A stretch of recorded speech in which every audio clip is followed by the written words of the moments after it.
Chapter 1, The Descent, A Pirate's Tale. The ocean was not always kind.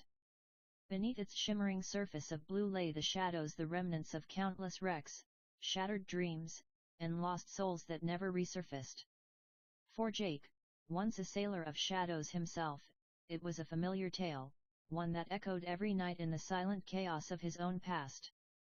6 years clean, he had transformed from a man drowned in darkness to a beacon of light for others still adrift.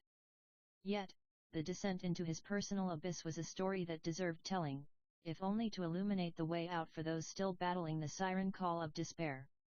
His former life had been a raucous affair. Back then, when he went by his given name, Jake Thompson, he was a mere ghost, wandering the drab alleys of a city that never slept, high on the fleeting rush of his nightly escapades. He could feel the suffocating grip of addiction tightening around him, squeezing until the world blurred into a kaleidoscope of color and noise. Days transformed into nights, nights into a hollow continuum of forgetting and remembering. It was a relentless cycle he thought he controlled. But the ocean had a way of reminding one of their mortality. For Jake, that realization hit hard one stormy night, cloaked in the shadows of a smoke-stained bar that overlooked the docks. Gritting his teeth against the surging tide of need, he had felt the weight of his choices crash down on him like a tidal wave. Just one more hit, he'd told himself, as if it would somehow erase all the pain. When he met the eyes of a fellow patron, a scruffy man with the hollow cheeks of a sunken pirate, he recognized the reflection of a ghost looking back at him. But the descent was rarely an open invitation to parley.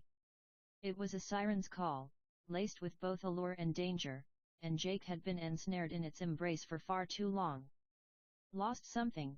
The man asked, his voice gruff yet oddly comforting, pulling Jake from the twisted depths of his thoughts.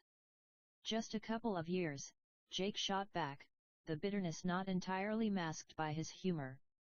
The man chuckled, a sound reminiscent of a creaking ship. Aren't we all?